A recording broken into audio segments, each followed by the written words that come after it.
저기 쓰러져 있는 자는 이 보시오. 정신을 차려 보시오. 저 숲에는 귀신이 산다지? 매화라는 계집 때문에 숲이 저주로 물들였다네. 이곳이 김대감의 창고이오. 오늘 밤 모든 진실을 밝힐 것이오. 아니, 그게 정말인가? 김대감이 그럴 리가. 사방에 평화로운 기운이 감돌던 조선 팔도에 탐욕스러운 관리의 횡포가 드리워져 백성들의 고통이 깊어져 갔습니다. 이러한 어둠 속에서 정의를 외면할 수 없는 위치에 놓인 자는 과연 어떤 선택을 하게 될 것인지, 이야기는 한 젊은 선비의 발걸음으로부터 시작되었습니다. 그 선비는 백성들의 신음하는 소리를 외면하지 못하고 오직 진실을 찾아 험난한 길을 나섰던 이도령이었습니다. 모두가 잠든 야심한 시각, 기묘한 이야기가 시작됩니다. 대한민국 방박 곳곳에 숨겨진 소름 돋는 야담과 흥미진진한 전래동화를 큐레이션하는 채널 야심한 야담입니다. 구독과 알림 설정을 하시면 매주 새로운 이야기를 가장 먼저 만나보실 수 있습니다. 자, 그럼 이야기를 시작하겠습니다. 때는 늦은 봄, 따스한 햇살이 내려쬐는 한적한 시골길을 젊은 선비 이도령은 묵묵히 걷고 있었습니다.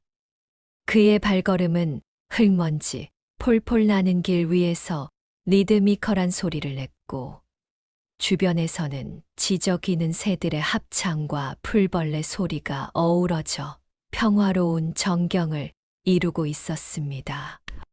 이도령은 정성스레 수놓인 도포 자락을 여미며 잠시 상념에 잠겼습니다. 그는 한양에서 과거를 준비하는 학문에 정진하던 중 잠시 머리를 식히고자 고향의 친구를 방문하는 길이었습니다.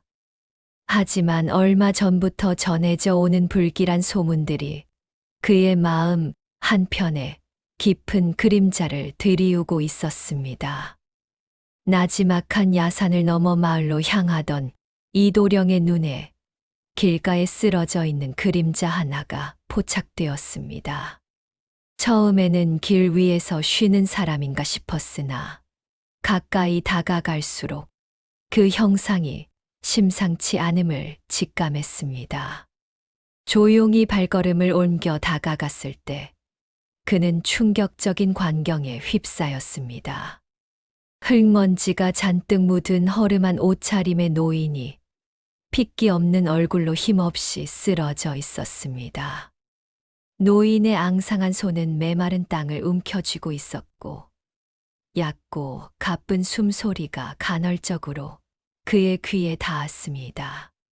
잿빛으로 변색된 노인의 입술은 바싹 말라 있었고, 깊게 패인 눈가는 피곤에 절어 있었습니다. 주변에는 인기척 하나 없었으며 마치 시간이 멈춘 듯 섬뜩한 고요만이 지배하고 있었습니다. 이도령의 심장은 순간적으로 철렁 내려앉았습니다. 그의 얼굴에는 놀라움과 동시에 깊은 비통함이 스쳐 지나갔습니다. 어찌 이런 일이? 그는 생각했습니다. 학문으로 세상을 이롭게 하겠다는 포부를 품었던 젊은 선비의 눈앞에 펼쳐진 현실은 그가 책에서 읽었던 어떤 비극보다도 참혹했습니다. 그는 주저없이 노인에게 다가가 무릎을 꿇었습니다. 노인의 어깨를 조심스럽게 흔들자 노인은 희미하게 눈을 떴으나 초점 없는 눈빛은 이내 다시 감겼습니다. 열기로 뜨거워진 노인의 이마를 만진 이도령의 얼굴은 굳어졌습니다. 그가 오랫동안 걸어왔던 길목에서 마을 어귀까지 모든 것이 이상하리만치 고요했습니다. 이전에는 아이들의 제잘거리는 소리, 안악들의 수다 소리, 가축들의 울음소리, 그리고 장터의 활기찬 외침으로 가득했을 마을이었지만 지금은 미세한 바람 소리마저도 크게 들릴 정도로 정적이 흘렀습니다. 공기 중에는 왠지 모를 불안감과 죽음의 기운이 뒤섞여 차갑게 감돌고 있었습니다. 희미하게 맡아지는 흙먼지 냄새 사이로 묘한 비린 향이 섞여 들어오는 듯했습니다. 이도령은 불과 얼마 전부터 원인 모를 질병이 창궐하여 많은 이들이 신음하고 있다는 소문을 듣긴 했었습니다. 하지만 그때는 멀리 떨어진 한양에서 들려오는 희미한 이야기쯤으로 여겼습니다. 그러나 지금 그의 눈앞에서 직접 목격한 이 참담함은 그가 상상했던 어떤 비극보다도 훨씬 깊고 처절했습니다. 한없이 평화로웠던 마을의 풍경은 온데간데 없고 죽음의 그림자가 짙게 드리워진 폐허와 다름없었습니다. 그의 마음속에서는 분노와 슬픔, 그리고 무거운 책임감이 소용돌이치기 시작했습니다. 이것은 필시 단순한 질병이 아닐 것이다. 이도령은 자신의 직감을 믿었습니다. 이 백성들의 고통을 외면할 수는 없다. 이도령은 노인의 숨결을 확인하며 그의 상태를 조금이라도 완화시키고자 노력했습니다. 그는 자신의 품속에서 작은 약병을 꺼내 들었습니다. 어르신, 정신을 차려 보십시오. 제가 이 약을 드리겠습니다. 다음 날 새벽녘, 여명은 아직 어스름한 장막을 완전히 걷어내지 못했습니다. 하늘은 짙은 남색에서 옅은 회색빛으로 서서히 물들고 있었고 차가운 새벽 공기는 뼈를 파고드는 듯했습니다. 이도령은 삐걱거리는 마루 소리조차 내지 않으려 조심스레 발걸음을 옮겨 사랑채 문을 열었습니다. 문틈으로 스며드는 찬 기운과 함께 고요한 마을의 풍경이 그의 시야에 들어왔습니다. 그는 밤새도록 잠 못 이루며 어지러운 생각에 잠겨 있었던 듯 눈가에는 옅은 피로감이 드리워져 있었습니다. 이도령은 잠시 숨을 고르며 주변을 살폈습니다. 마을은 여전히 깊은 침묵 속에 잠겨 있었지만 그 침묵 속에는 어제 보았던 백성들의 불안과 절망이 깊숙이 배어 있는 듯 했습니다. 그의 시선은 자연스레 김대감의 집으로 향했습니다. 굳게 닫힌 김대감의 집은 그 위험 있는 자태만큼이나 견고하게 마을의 불행과 단절된 섬처럼 보였습니다. 묵직하고 육중한 대문은 어떠한 침입도 허용치 않겠다는 듯 굳건히 닫혀 있었으며 집 주변에는 인기척조차 느껴지지 않았습니다. 이도령은 그 모습에서 탐욕스러운 자의 완고함과 무관심을 읽어낼 수 있었습니다. 그의 입술은 무의식 중에 굳게 다물어졌습니다. 그러는 동안에도 마을 백성들의 시선은 여전히 매화가 홀로 살아가는 외딴 숲의 어귀를 향해 있었습니다. 희미한 새벽빛 속에서 숲은 더욱 음침하고 신비로운 분위기를 자아냈습니다. 숲의 입구는 마치 미지의 세계로 통하는 문처럼 어둠 속에 가려져 있었고 그곳을 향한 백성들의 시선에는 두려움과 경계심이 뒤섞여 있는 듯했습니다. 멀리서 들려오는 새벽 새들의 울음소리만이 고요를 깨뜨릴 뿐이었습니다. 그때였습니다. 이도령의 날카로운 시선이 마을 한편 병색이 완연한 아이가 머물고 있는 초가집으로 향했습니다. 그 집은 여느 집보다 더욱 작고 허름했으며 지붕의 집단은 여기저기 낡아 비를 가리기도 버거워 보였습니다. 희미한 새벽빛 아래 그 집으로 몰래 다가서는 한 그림자가 포착되었습니다. 그림자는 어둠 속에 반쯤 잠겨 있었지만 이도령은 그 움직임의 조심성과 익숙한 옷차림새에서 무언가를 직감했습니다. 그의 심장이 순간적으로 움찔거렸습니다. 그림자는 조심스럽게 초가집 문 앞에 멈춰 섰습니다. 희미한 달빛과 여명의 빛이 간헐적으로 그림자의 윤곽을 드러냈습니다. 이도령은 자신의 눈을 비비며 다시 자세히 살폈습니다. 예상했던 대로 그 그림자의 주인공은 바로 어젯밤 깊은 오해 속에서 마을 사람들의 비난을 받았던 매화였습니다. 그녀는 평소 입던 옅은 색의 옷차림 그대로였고 그 차림새는 숲의 새벽 안개와 어우러져 더욱 애처로워 보였습니다.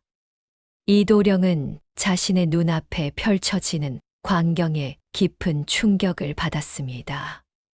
그녀는 마치 발자국 소리조차 내지 않으려는 듯 고양이처럼 가볍고 조심스럽게 움직였습니다.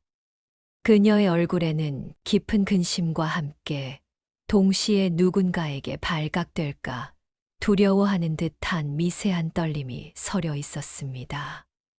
매화는 허리춤에 매달린 작은 주머니에서 약초로 보이는 꾸러미 하나를 조심스럽게 꺼냈습니다.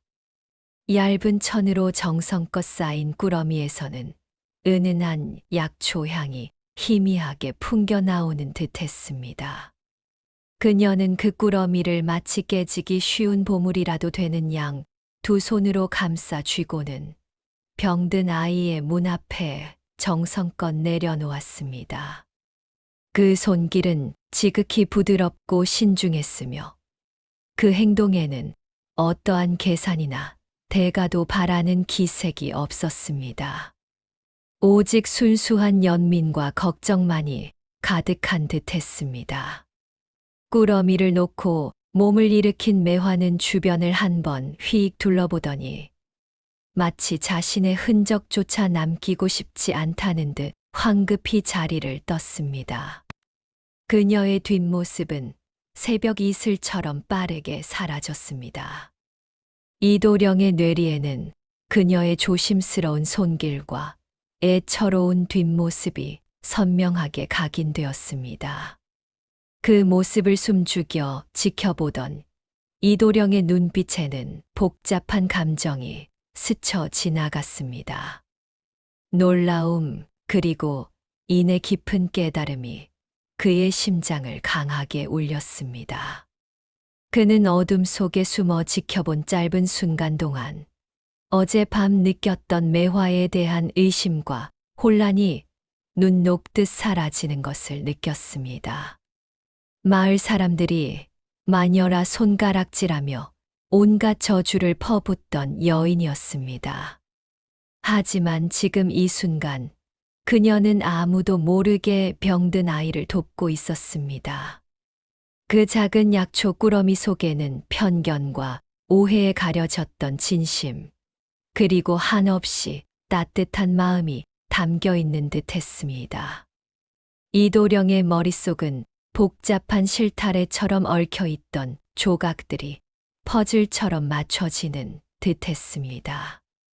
마을에 만연한 기이한 질병, 백성들의 고통을 외면하고 자신의 배를 채우기에 급급한 김대감의 부패한 행태, 그리고 모든 이들에게 외면당한 채 마녀로 오인받는 매화의 기구한 운명. 이 모든 것이 결코 개별적인 사건이 아니었습니다. 이 모든 요소들이 하나의 거대한 음모 속에서 촘촘히 엮여 있음을 그는 직감했습니다. 새벽의 차가운 기운 속에서도 그의 가슴 속에서는 뜨거운 정의감이 솟아올랐습니다. 그는 이제 이 모든 진실을 밝혀내야 할 책임감을 느꼈습니다. 그의 얼굴에는 단호한 결의가 서렸습니다.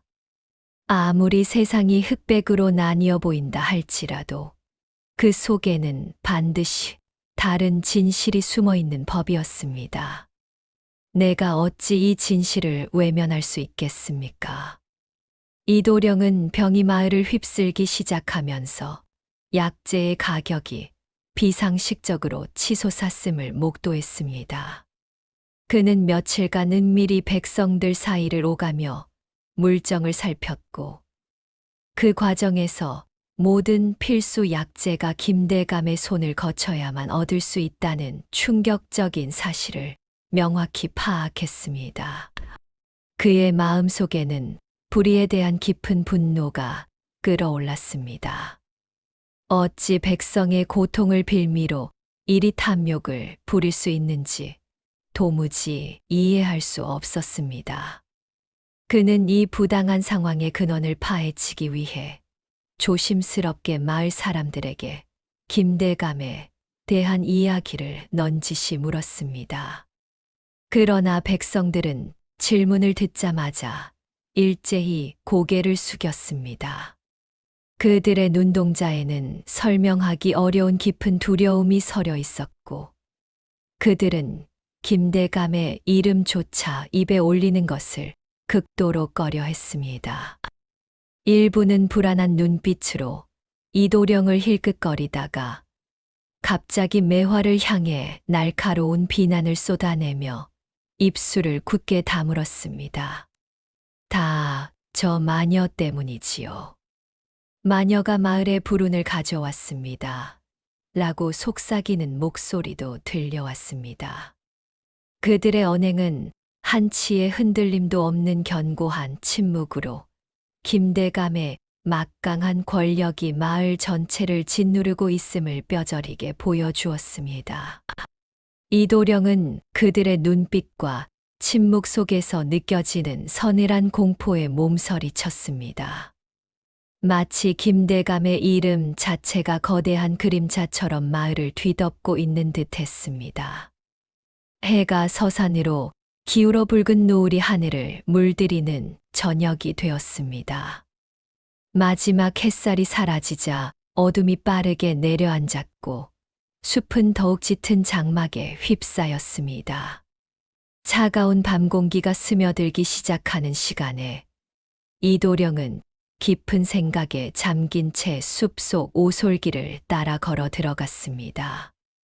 발밑의 마른 낙엽들은 그의 발걸음마다 바스락거리는 소리를 내며 고요한 숲에 작은 파문을 일으켰습니다.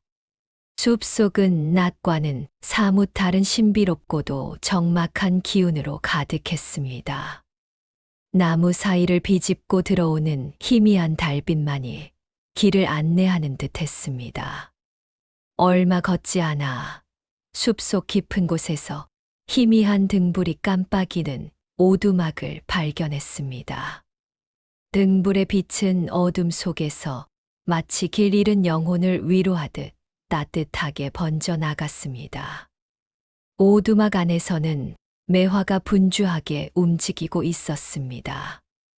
그녀는 작은 상에 앉아 정성스럽게 약초를 다듬고 있었습니다. 그녀의 가느다란 손가락은 약초의 줄기를 섬세하게 골라내고 잎을 가지런히 정돈했습니다. 오두막 안은 쑥과 잎모초, 그리고 알 수 없는 여러 약초들의 쌉쌀하면서도 은은한 향으로 가득했습니다. 그 향은 숲의 흙냄새와 어우러져 오묘한 평온함을 선사했습니다. 매화의 얼굴에는 작은 땀방울이 송골송골 맺혀 있었지만 그녀의 눈빛은 흔들림 없이 약초에 집중되어 있었습니다. 이도령은 오두막 문간에 잠시 멈춰 서서 그녀의 모습을 한참 동안 물끄러미 바라보았습니다. 그의 마음속에서는 복잡한 감정들이 교차했습니다. 마을 사람들의 비난과 그녀의 고요한 모습 사이에서 그는 깊은 갈등을 느꼈습니다. 그는 심호흡을 한 후 조심스럽게 문가로 다가가 작은 인기척을 내었습니다. 매화는 이도령의 존재를 알아차리고는 고개를 들었습니다. 그녀의 눈빛은 순간적으로 놀라움을 담았으나 이내 온화하고 깊은 슬픔으로 바뀌었습니다. 그 슬픔 속에는 타인의 고통을 이해하려는 한없는 연민과 세상을 통찰하는 듯한 깊은 지혜가 동시에 느껴졌습니다. 그녀의 입술은 옅은 미소를 지으려 했으나 그마저도 슬픔에 잠식된 듯 희미하게 번졌습니다. 매화님, 밤이 깊었습니다. 이 시간에 홀로 약초를 다듬고 계시는군요. 이도령은 며칠 밤낮을 세워가며 김대감의 수상한 움직임을 면밀히 관찰했습니다. 그는 그림자처럼 마을 곳곳을 누볐고 때로는 낡은 주막의 구석에 앉아 술잔을 기울이는 척하며 오가는 사람들의 대화를 엿듣기도 했습니다. 그의 끈질긴 추적 끝에 드디어 김대감이 귀한 약재들을 은밀히 숨겨둔 창고의 위치를 알아낼 수 있었습니다. 그 창고는 마을 외곽, 사람의 발길이 뜸한 야트막한 언덕 아래에 자리하고 있었습니다. 겉보기에는 허름하고 낡아 언제라도 무너질 듯 위태로운 초가 창고였으나 이도령이 가까이 다가가 살폈을 때 그는 창고의 육중한 나무 문이 굳건히 빗장으로 걸려 있고 그 위에 덧댄 쇠자물쇠가 단단히 채워져 있음을 확인했습니다. 일반적인 농기구나 잡동사니를 보관하는 창고치고는 과도할 정도로 견고한 봉쇄였습니다. 차가운 밤바람이 스산하게 불어오는 가운데 이도령은 창고의 틈새로 코를 들이밀었습니다.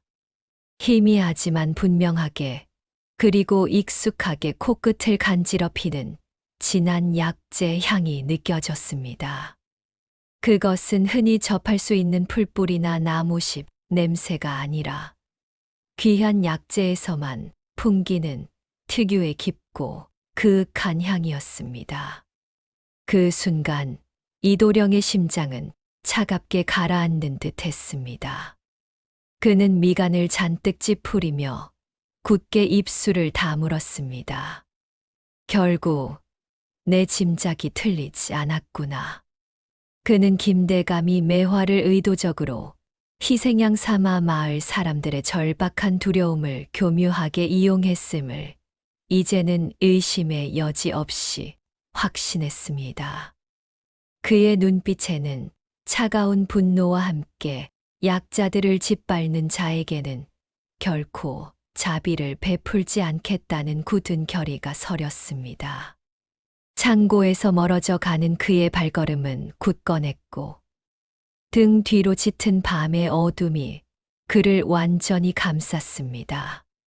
한편 병든 어린 자식을 품에 안고 밤낮을 전전긍긍하던 소영의 마음속에는 지옥 같은 절망과 함께 한 줄기 작은 희망이 피어나기 시작했습니다. 이도령이 마을에 와서 보여준 진심 어린 행동과 헌신적인 태도는 굶주린 사람에게 한 그릇의 따뜻한 국밥과 같았습니다. 그녀는 이도령이 매화 아주머니를 돕고 병든 자들을 진심으로 걱정하는 모습을 보며 그에게 강한 신뢰를 갖게 되었습니다. 수많은 밤을 자식의 곁에서 지새우며 열에 들떠 신음하는 아이의 마른 등을 쓸어내리던 소영은 더 이상 주저할 수 없다고 판단했습니다. 이대로는 내 아이가 죽을지도 모릅니다. 무엇이라도 해야 합니다. 그녀는 비록 작고 나약한 여인의 몸이었으나 자식을 살리고자 하는 어머니의 마음은 그 어떤 두려움도 뛰어넘을 만큼 강했습니다. 깊은 밤, 온 마을이 잠든 시간, 소영은 조용히 잠든 아이의 뺨에 입을 맞추고는 차가운 밤 공기를 가르며 이도령이 머물고 있는 초라한 객주를 찾아갔습니다. 그녀의 발걸음은 조심스러웠지만 동시에 어딘가에 이끌리듯 절박했습니다. 객주 문 앞에서 한참을 망설이던 소영은 마침내 주먹을 쥐고 문을 두드렸습니다. 문이 살며시 열리고 이도령의 그림자가 나타나자 소영은 그만 복받쳐 오르는 감정을 주체하지 못하고 그 자리에 주저앉아 소리 없는 눈물을 쏟아냈습니다. 그녀의 어깨는 잔뜩 떨렸고 입술은 희미한 달빛 아래 파르르 떨렸습니다. 나리, 제발 저희를 살려주십시오. 이대로 가다가는 저희 아이가 그리고 마을 사람들이 모두 죽을 것입니다. 김대감의 횡포는 하늘을 찌르고 있습니다. 소영은 흐느낌에 잠긴 목소리로 김대감이 어떻게 약재를 독점하고 그 가격을 터무니없이 올렸는지, 그리고 마을 사람들의 고통을 외면한 채 자신의 배를 불리고 있는지를 떨리는 목소리로 낱낱이 털어놓았습니다. 그녀의 이야기는 김대감의 악행에 대한 이도령의 확신을 더욱 굳건히 했습니다. 이도령은 소영의 이야기에 귀 기울이며 그녀의 어깨를 조용히 다독였습니다. 그의 얼굴에는 깊은 안타까움과 함께 반드시 이 사악한 행태를 바로잡겠다는 강한 의지가 비쳤습니다. 소영의 용기 있는 행동은 조용하지만 빠르게 마을 사람들에게 전파되었습니다. 처음에는 반신반의하던 몇몇 사람들이 소영의 절박한 호소를 듣고 마음을 움직였습니다. 그들은 자신들이 겪고 있던 고통이 비단 자신들만의 문제가 아님을 깨달았습니다. 병든 가족을 둔 부모들, 억울하게 재산을 빼앗긴 농부들, 그리고 김대감의 횡포에 오랜 시간 짓눌려 왔던 이들이 하나둘씩 용기를 내기 시작했습니다. 그들은 밤이 깊어 다른 이들의 눈에 띄지 않는 시간에 이도령이 묵고 있는 객주의 뒷마당이나 인적이 드문 오솔길에서 몰래 모였습니다. 처음에는 몇 명에 불과했으나 시간이 지남에 따라 그 수는 점차 늘어났습니다. 어둠이 짙게 깔린 어느 날 밤, 낡은 객주의 한 구석 방에 모인 마을 사람들은 불안과 희망이 뒤섞인 눈빛으로 이도령을 바라보았습니다. 방 안에는 켜놓은 등잔불마저 희미하여 그들의 얼굴은 그림자에 가려져 있었지만 그들의 눈빛만큼은 이도령에게 집중되어 있었습니다. 싸늘한 밤 공기가 창틈으로 스며들어 그들의 어깨를 움츠러들게 했지만 그들의 마음 속에는 뜨거운 불꽃이 타오르기 시작했습니다. 이도령은 그들에게 차분하지만 단호한 목소리로 자신의 계획을 밝히기 시작했습니다. 그는 허리춤에서 조용히 두루마리 하나를 꺼내 들었습니다. 여러분, 저는 김대감의 악행을 더 이상 두고 볼 수 없다고 판단했습니다. 그는 우리 마을의 생명을 가지고 장난을 치고 있으며 이는 결코 용서받을 수 없는 죄입니다. 이도령은 목소리에 힘을 주어 말했습니다. 저는 김대감이 약재를 숨겨둔 창고의 위치를 알아냈습니다. 그 안에 가득 찬 약재들은 모두 병든 자들에게 가야 할 귀한 것들입니다. 이제 우리는 힘을 합쳐 김대감의 악행을 세상에 낱낱이 드러내고 그가 숨긴 약재를 되찾아 병든 이들에게 나누어 주어야 합니다. 그는 숨을 고르고 모여든 마을 사람들의 얼굴을 하나하나 천천히 응시했습니다. 그들의 얼굴에는 망설임과 두려움이 역력했지만 동시에 그들의 눈빛 속에는 오랫동안 억눌려 왔던 분노와 정의에 대한 갈망이 번득였습니다. 이 계획은 위험합니다. 하지만 이대로 주저앉아 죽음을 기다리는 것보다는 나을 것이라 확신합니다. 여러분의 용기가 필요합니다. 저와 함께 김대감의 악행을 세상에 밝히고 이 마을에 다시 정의를 세워 주십시오. 매화 아주머니의 억울함 또한 반드시 풀어드려야 합니다. 더 이상 우리의 고통이 저들의 탐욕으로 이어지게 둘 수는 없습니다. 이도령의 말 한마디 한마디는 짙은 어둠 속에 놓인 그들의 심장에 비수처럼 박혔습니다.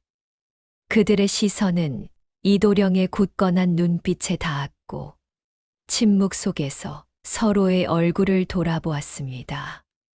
마침내 병든 아이를 둔 소영이 먼저 자리에서 일어나 이도령을 향해 고개를 숙였습니다.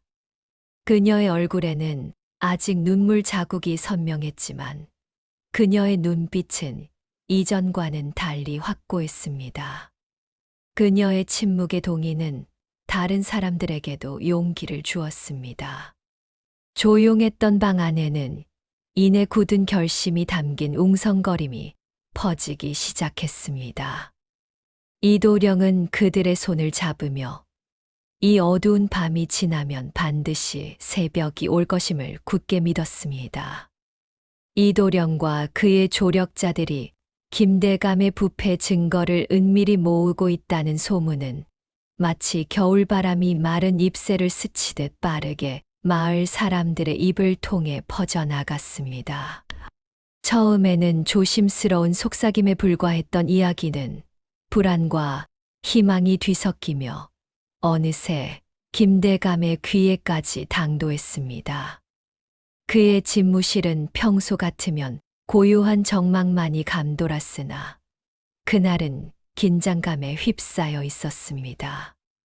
보고를 들은 김대감의 얼굴에서는 순식간에 핏기가 가시며 창백해졌고 그의 눈에는 이전보다 더욱 짙은 탐욕과 격렬한 분노가 불길처럼 타올랐습니다. 그의 미간은 깊게 찌푸려졌고 입술은 굳게 다물렸습니다. 감히 미천한 것들이 나를 건드리려 하는가? 일국의 대감인 나 김대감을 당장 그 오만한 선비와 감히 무지몽매한 백성들을 선동한 그 마녀를 잡아들여라. 역병으로 인한 모든 불안과 고통의 책임은 오직 그들에게 있다고 온 마을에 소리쳐라. 단 한 명도 놓치지 말라. 김대감은 그의 명령을 받은 경비병들을 풀어 이도령의 동선을 감시하게 했습니다. 경비병들은 무거운 갑옷을 입고 굳은 표정으로 마을의 어두운 골목골목을 그림자처럼 누볐습니다. 그들의 발소리는 낮게 깔려 마을 전체의 불안한 기운을 드리웠습니다. 이도령은 며칠 밤낮을 세워가며 잠시도 쉬지 못했습니다. 그의 눈꺼풀은 무거웠으나 백성들의 고통을 외면할 수 없다는 강한 의지가 그를 지탱하고 있었습니다. 그는 매화와 소영과 함께 허름하고 먼지 쌓인 약재 창고 주변을 살피고 김대감의 비리가 고스란히 담긴 장부들을 분석하며 결정적인 증거를 찾아 헤매고 있었습니다. 퀴퀴한 종이 냄새와 오래된 약재 냄새가 뒤섞인 창고 안에서 그들은 희미한 등불 아래 얼굴을 마주하고 앉아 있었습니다. 그러나 김대감의 압박은 그들의 숨통을 점점 더 조여오는 듯 했습니다. 창밖으로는 밤하늘의 차가운 공기가 스며들었고 그들의 지친 몸을 더욱 얼어붙게 만들었습니다. 나으리, 상황이 좋지 않습니다. 방금 전 제가 돌아오는 길에 보니 경비병들이 매화님의 집 주변까지 이미 접근하고 있었습니다. 그들은 예사롭지 않은 기세로 주위를 맴돌고 있었습니다. 더 이상 이곳에 머무는 것은 실로 위험천만한 일입니다. 소영의 목소리에는 명백한 불안과 두려움이 가득했습니다. 그녀는 간밤에 잠을 설친 듯 눈가가 붉었고 창백한 얼굴에는 초조함이 역력했습니다. 그녀의 시선은 이도령과 매화를 번갈아 가며 맴돌았고 김대감의 병사들이 언제 들이닥칠지 모른다는 생각에 입술을 깨물었습니다. 매화는 이도령이 그동안 애써 모아온 장부와 기록들을 조심스럽게 자신의 품에 안았습니다. 낡고 해진 종이 뭉치들이었지만 그것들은 김대감의 죄를 명명백백히 증명할 수 있는 유일한 증거이자 백성들의 한이 서린 절박한 희망이었습니다. 그녀의 손은 미세하게 떨렸으나 눈빛은 흔들림 없이 굳건했습니다. 이도령 나으리, 이 증거들을 가지고 먼저 이곳을 피하십시오. 이것은 반드시 세상에 알려져야 할 진실입니다. 제가 이 자리에 남아 시간을 벌겠습니다. 저는 이곳에서 마지막으로 해야 할 일이 남아 있습니다. 나으리께서 무사히 도망칠 시간을 충분히 벌어드리겠습니다. 매화의 눈빛은 마치 깊은 연못처럼 고요하고 흔들림이 없었습니다. 그녀의 얼굴에는 어떠한 망설임도 찾아볼 수 없었고 오직 굳은 결심만이 서려 있었습니다. 그녀의 목소리는 비록 작았으나 그 안에 담긴 용기와 희생의 의지는 실로 강렬했습니다. 이도령은 매화의 숭고한 용기에 깊이 감탄했습니다. 그의 가슴 속에서는 복잡한 감정들이 소용돌이 쳤습니다. 그녀를 홀로 남겨두고 떠나야 한다는 사실이 그를 괴롭게 했으나 백성들의 미래가 걸린 이 증거들을 지켜야 한다는 더 큰 책임감이 그의 어깨를 짓눌렀습니다. 그때였습니다. 창고문 밖에서 거칠고 위협적인 발걸음 소리가 점차 가까워져 왔습니다. 흙먼지 섞인 발소리는 마치 북소리처럼 점차 크게 울려 퍼졌고 이내 문을 부술 듯한 격렬하고 둔탁한 충격음이 연이어 울려 퍼지기 시작했습니다. 낡은 나무 문이 비명을 지르듯 삐걱거렸고 먼지가 희뿌옇게 흩날렸습니다. 그들은 김대감의 병사들이 기어이 들이닥쳤음을 직감했습니다.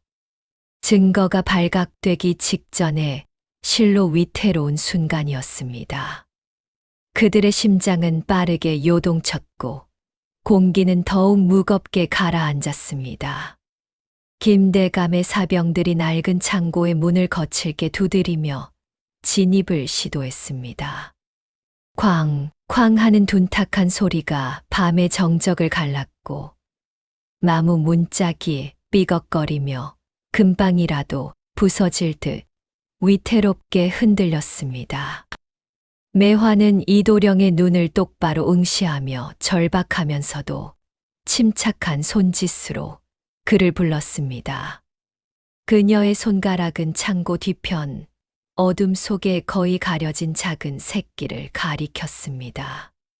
그 샛길은 평소에는 버려진 물건들로 가득 차 눈에 띄지 않던 곳이었습니다. 이도령은 한순간의 망설임도 없이 마치 벼랑 끝에 선 사람이 마지막 지푸라기를 잡듯 소영의 손목을 잡아 끌었습니다. 두 사람은 재빠르게 몸을 숙여 좁디 좁은 통로 속으로 사라졌습니다. 흙먼지와 눅눅한 풀냄새가 뒤섞인 좁은 공간 속에서 그들은 서로의 체온을 느꼈습니다. 매화는 그들의 등 뒤로 샛길의 입구를 가리는 낡은 마대 자루를 재빨리 끌어당겨 시야를 가렸습니다. 그리고 그녀는 일말의 주저함도 없이 몸을 돌려 반대 방향으로 전속력으로 달리기 시작했습니다. 그녀의 목표는 오직 하나, 병사들의 주의를 자신에게로 돌려 이도령과 소영이 안전하게 도망칠 시간을 벌어주는 것이었습니다. 그녀의 얇은 옷깃이 밤바람에 펄럭이며 마치 숲속을 가로지르는 한 마리의 흰 사슴과도 같았습니다. 매화님, 조심하십시오. 이도령의 목소리는 갈라졌고 애끓는 절규는 깊은 숲속을 가로질러 허공에 흩어졌습니다. 그의 심장은 매화의 사라지는 뒷모습을 보며 격렬하게 울렁거렸습니다. 그녀의 희생적인 행동에 감사하면서도 그를 향한 위협에 대한 깊은 걱정이 그의 가슴을 짓눌렀습니다. 그러나 그는 이제 멈출 수 없음을 알았습니다. 매화의 기지 덕분에 김대감의 겹겹이 드리워진 감시망을 뚫고 무사히 빠져나올 수 있었던 이도령은 소영의 손에 이끌려 숲의 더욱 깊숙한 곳, 미리 정해두었던 숨겨진 장소로 몸을 피했습니다. 그들은 빽빽한 나뭇가지들이 하늘을 가려 달빛조차 들지 않는 어두운 숲길을 헤치며 조심스럽게 나아갔습니다. 이도령은 매화가 안전하기를 간절히 바라면서도 그의 어깨에 짊어진 임무의 무게를 다시금 깨달았습니다. 얼마 후 그들은 숲속 깊이 숨겨진 낡고 작은 암자로 들어섰습니다. 오랫동안 사람의 발길이 닿지 않은 듯 암자 주변으로는 덩굴이 무성하게 자라 있었고 흙먼지가 쌓여 있었습니다. 그러나 이곳은 외부의 시선으로부터 완벽하게 단절된 공간이었습니다. 암자의 어두컴컴한 내부로 들어서자 소영은 숨겨두었던 김대감의 약재 거래 장부를 조심스럽게 꺼내 보였습니다. 그녀는 떨리는 손으로 품속 깊이 숨겨두었던 낡은 보자기를 풀었고 그 안에서 오랜 세월의 흔적이 묻어나는 두툼한 장부 한 권을 꺼냈습니다. 장부의 표지는 손때가 묻어 윤기가 돌았고 가장자리는 너덜너덜해져 있었습니다. 이도령은 흐릿한 달빛에 의지하여 장부의 페이지를 넘겼습니다. 그 안에는 약재의 출처가 어디인지, 어떤 경로를 통해 유통되었는지, 그리고 터무니없이 치솟은 가격과 그로 인해 발생한 막대한 폭리가 숫자로 빼곡히 기록되어 있었습니다. 하나하나의 숫자는 고통받는 백성들의 피와 눈물로 채워진 증거와도 같았습니다. 제 가족도 김대감 때문에 병으로 고통받다 결국 세상을 떠났습니다. 저는 더 이상 보고만 있을 수 없었습니다. 그래서 몰래 김대감의 하인을 매수하여 이 장부를 얻었습니다. 이것이 진실을 밝힐 결정적인 증거가 될 것입니다. 소영의 목소리는 비탄과 단단한 결의가 섞여 있었습니다. 그녀의 눈가에는 눈물이 그렁거렸으나 그녀의 턱은 굳건히 다물려 있었습니다. 그녀는 자신의 복수를 위한 것이 아니라 다른 이들이 자신과 같은 고통을 겪지 않도록 하기 위해 목숨을 걸고 이 장부를 손에 넣었음을 보여주었습니다. 이도령은 소영이 내민 장부를 두 손으로 받아들었습니다. 그의 손은 그녀의 뜨거운 결의가 전해지는 듯 미세하게 떨렸습니다. 장부의 낡은 종이 질감과 먹물의 희미한 냄새가 그의 코끝을 스쳤습니다. 이도령은 장부의 마지막 페이지까지 꼼꼼히 살폈습니다. 숨겨진 약재 장부, 소영의 용기 있는 증언, 그리고 매화가 목숨을 걸고 마련해준 귀한 시간은 김대감의 악행을 증명할 결정적인 증거들이었습니다. 그의 눈빛은 흔들림 없는 확신으로 가득 찼습니다. 그는 모든 증거를 취합하여 마을 사람들이 가장 많이 모이는 장터에서 김대감의 만행과 함께 매화의 숭고한 선행을 동시에 폭로할 최후의 계획을 세웠습니다. 그는 해가 뜨기까지 남은 몇 시간 동안 낡은 암자에서 붓을 들고 서찰을 작성하기 시작했습니다. 기름 등잔의 희미한 불빛 아래 그의 붓은 망설임 없이 종이 위를 흘러갔습니다. 김대감의 부패와 약탈을 고발하는 내용, 그리고 매화가 행한 선량한 의술과 백성을 위한 희생을 널리 알리는 글들이 그의 손에서 빠르게 완성되었습니다. 잉크가 마르는 소리만이 고요한 암자 안에 울려 퍼졌습니다. 그의 심장은 정의를 향한 뜨거운 열망으로 고동쳤습니다. 모든 진실이 밝혀질 그날이 밤의 장막을 걷고 곧 다가오고 있었습니다. 다음 날 아침, 마을 장터는 아직 해가 완전히 중천에 떠오르지 않았음에도 불구하고 활기 넘치는 소음으로 가득했습니다. 새벽녘에 내린 이슬이 마른 흙바닥에 촉촉이 스며들어 희미한 흙냄새가 공중에 감돌았고, 좌판에 진열된 채소와 과일에서는 싱그러운 풀냄새가 피어올랐습니다. 사람들은 오가는 이들로 북적였으며 아침 식사를 준비하는 연기 냄새와 장꾼들의 왁자지껄한 목소리가 뒤섞여 활기찬 분위기를 자아냈습니다. 이도령은 김대감의 약재 독점과 그로 인한 부패의 모든 증거를 마을 사람들에게 낱낱이 공개하기 위해 장터 한편에 마련된 임시 단상 위로 성큼성큼 발걸음을 옮겨 올랐습니다. 그의 손에는 두툼한 보찜이 들려 있었는데 그 안에는 김대감의 죄목이 상세히 적힌 여러 장의 서찰과 약재 거래의 부당함을 기록한 장부들이 무겁게 자리하고 있었습니다. 이도령의 얼굴에는 굳은 결의가 서려 있었고 그의 시선은 웅성거리는 마을 사람들을 하나하나 응시했습니다. 그의 등 뒤에서는 차가운 새벽 바람이 마지막 기운을 떨치듯 스쳐 지나갔습니다. 마을 사람들 여러분, 부디 제 이야기를 잠시 경청해 주십시오. 오늘 저는 여러분께 이 땅에 만연한 어둠의 실체를 밝히고자 이 자리에 섰습니다.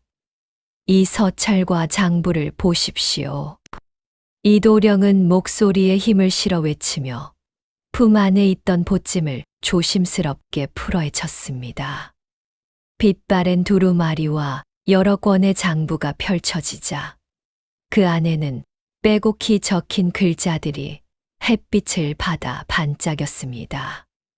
마을 사람들의 시선은 일제히 이도령의 손에 들린 증거물로 향했고 그들의 얼굴에는 궁금증과 불안감이 뒤섞인 표정이 스쳐 지나갔습니다. 몇몇은 침을 꿀꺽 삼키는 소리가 들릴 정도로 긴장한 기색이 역력했습니다. 김대감은 여러분의 고통과 신음을 외면하고 오히려 그 고통을 이용하여 사리사욕을 채웠습니다. 병든 자들이 늘어갈 때마다 하늘 높은 줄 모르고 치솟던 약재 가격이 결코 우연이 아니었습니다. 그는 병자들이 피를 토하며 쓰러져 갈 때 약재를 독점하여 창고에 숨겨두고 폭리를 취했습니다. 이는 명백히 백성들의 목숨을 담보로 삼아 탐욕을 채운 것이나 다름없습니다. 이도령의 단호한 목소리가 장터 전체에 울려 퍼지자 처음에는 웅성거림이 시작되었습니다. 사람들은 서로의 얼굴을 마주 보며 놀란 표정을 지었고 낮은 탄식이 여기저기서 터져 나왔습니다. 아이를 잃은 어미는 눈물을 글썽였고 병으로 가족을 보낸 노인은 주름진 손을 떨었습니다. 이도령은 그들의 흔들리는 눈빛을 읽으며 더욱 확신에 찬 어조로 말을 이었습니다. 그는 이어서 매화 아씨가 결코 마녀가 아니었으며 오히려 마을의 진정한 치유자로서 위험을 무릅쓰고 아픈 이들을 도왔던 진실을 밝히기 시작했습니다. 그의 목소리에는 간절함과 함께 비장함이 섞여 있었습니다. 그때 장터의 입구 쪽에서 시끄러운 소리가 들려왔습니다. 마을 이장과 김대감의 사병들로 보이는 경비병들에게 거칠게 끌려온 매화 아씨가 단상 아래 한켠에 힘없이 서 있었습니다. 그녀의 얼굴은 흙빛처럼 창백했고 며칠 밤낮을 고생한 듯 초췌한 기색이 역력했습니다. 그녀의 손목에는 거친 삼백끈이 묶여 있었고 그 모습은 마치 죄인처럼 비참했습니다. 마을 사람들의 시선은 매화 아씨에게로 향했습니다. 이전의 비난과 증오의 시선이 여전히 남아있는 듯 했습니다. 그리고 여기 김대감의 지시로 마녀로 몰려 억울한 누명을 썼던 매화님을 보십시오. 그녀는 결코 마녀가 아니었습니다. 오히려 김대감의 감시를 피해 밤마다 숨어들어 병으로 고통받던 아이들에게 귀한 약초를 나누어 주고 있었습니다. 제 눈으로 직접 목격하고 그녀의 정성을 확인했습니다.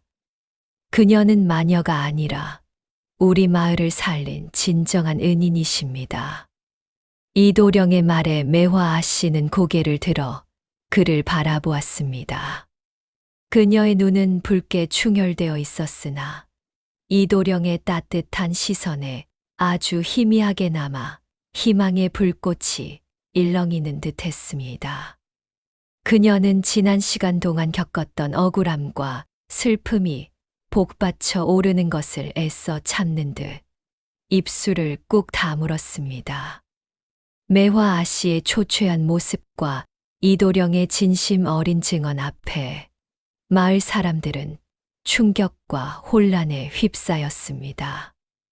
그들의 뇌리에는 매화 아씨를 향해 던졌던 돌멩이와 퍼부었던 욕설이 스쳐 지나갔습니다.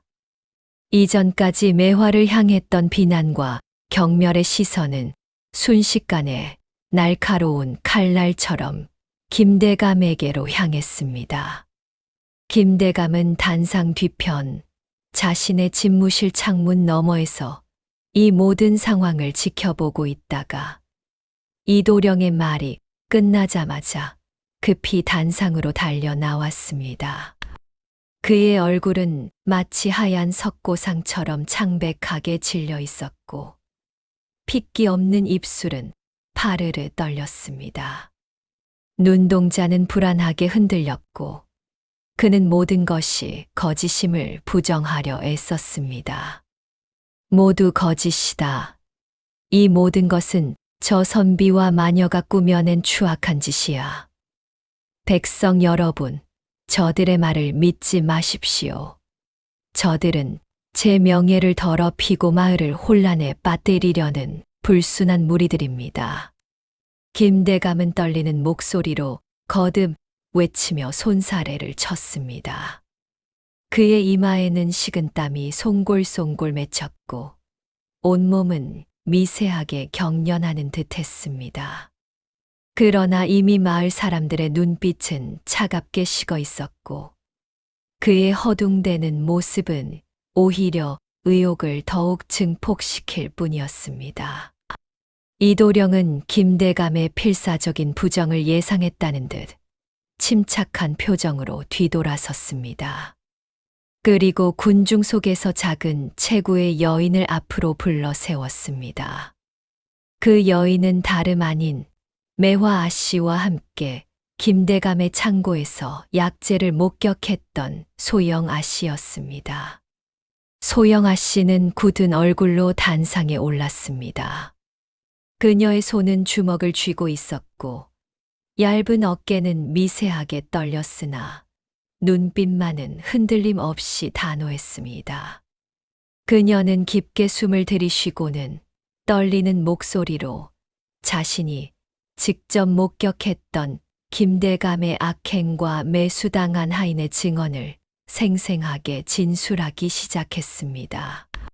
그녀의 이야기는 김대감이 약재를 숨겨두었던 낡은 창고의 위치, 그 안에 쌓여있던 약재 더미의 규모, 그리고 김대감의 하인이 돈을 받고 약재를 빼돌려 고가에 팔아넘기던 은밀한 거래의 상황까지 구체적으로 묘사되었습니다.